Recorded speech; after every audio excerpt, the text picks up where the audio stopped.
Hey guys, Chris, Jeshwanth, and Vik here from Harmony Turbines, and we're coming at you with another episode concerning our STM32 base code rewrite. And last episode we talked about why we were doing the STM32, but now we have both Vik and Jeshwanth here, so some of the improvements that we wanted the STM32 baseboard to be involved versus the old Arduino.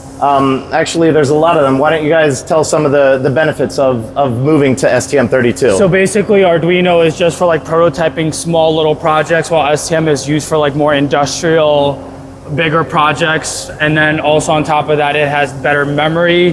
The clock speed is much more compared to Arduino is around 16 megahertz, while the STM that we're using is 120 megahertz.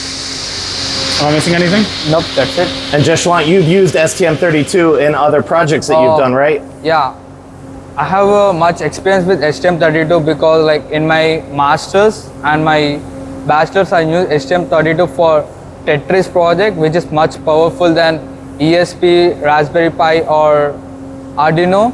It provides more GPIOs, interrupts, timers, inbuilt timers and memories, flash non-volatile RAM, volatile and non-volatile memories, and we can easily interface any devices like ADC, DAC, camera interface, anything we can easily interface with STM32. And one of the other things we're thinking of later down the road is we may have Wi-Fi integrated with the STM32 cards. So this would be another piece that hopefully we can make that integration much easier with the more powerful industrial board. So in an effort to show that we are moving all the base code from the Arduino, I'm going to say the old clunky Arduino code, into the new STM32. The guys had just basically done a rewrite of the code for a furling system. And while they're doing it, they were like, wow, Chris, we can make this go a lot smoother, a lot easier. They had a couple good ideas. Actually, Chris, we are not rewriting the code. It's completely different. Like Okay. Arduino, we use as like a, I don't know what, it's C++ language, and it's kind of...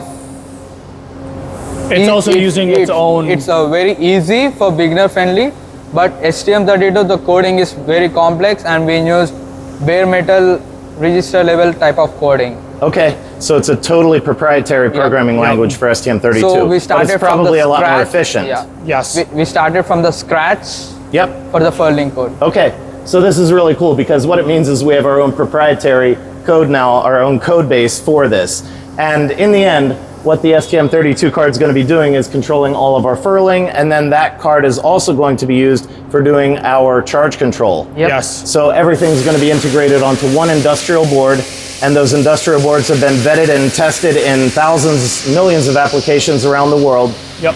So we're moving to a more robust industrial-based board. On top of that, there were some cool benefits that just as they were playing with moving the code over, getting rid of the old Arduino stuff, we had talked about some really cool ideas.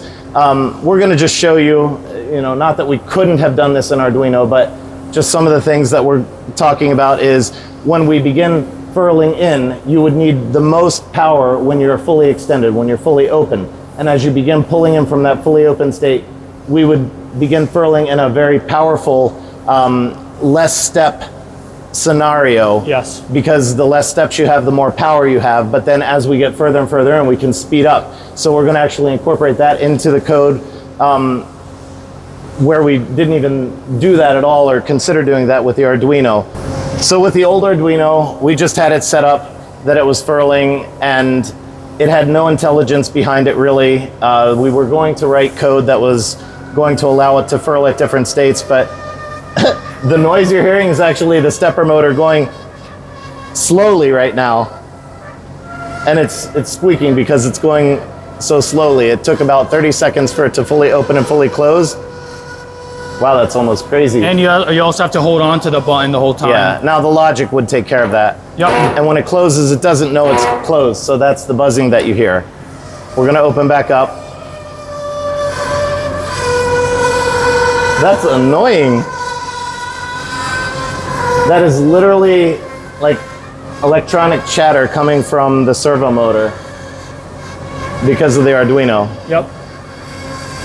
It was never that bad before, but oh well. It's demonstrating our out with the old, in with the new mentality here.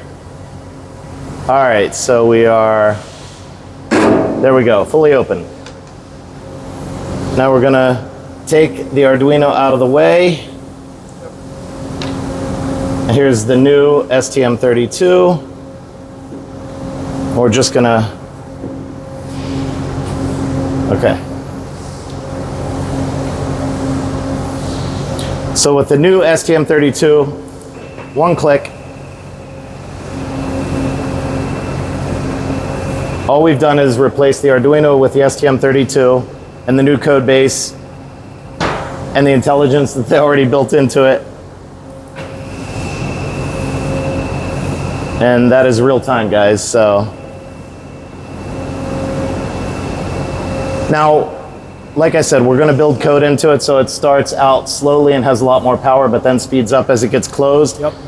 When we go to open, we'll open with a few, like 1 second of strong to make sure there wasn't any binding or anything, and then we'll be able to open up very rapidly.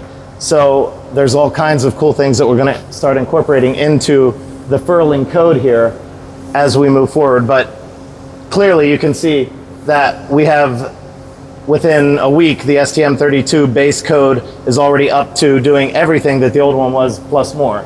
And the ability to expand on that's gonna be, well, tremendous. We'll be able to have a lot more things built into it.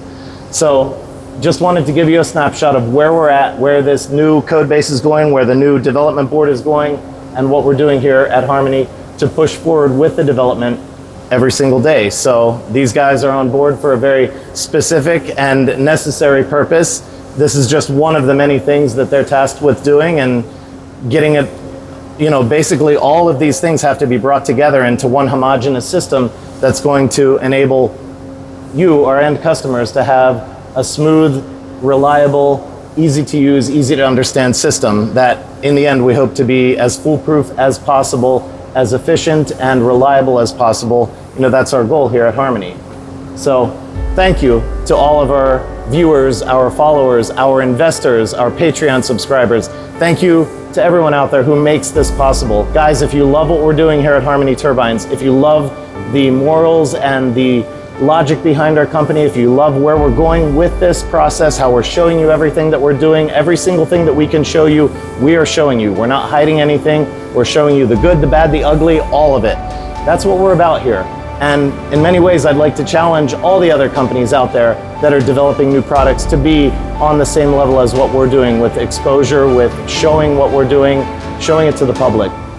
It's, in my opinion, how companies should develop new products. So if you like what we're doing, if you like to get behind that, and you would like to become part owner in Harmony Turbines, please consider investing in our funding round that we have open right now. This is Chris, Jeshwanth, and Vik from Harmony Turbines. Thank you. Until next time.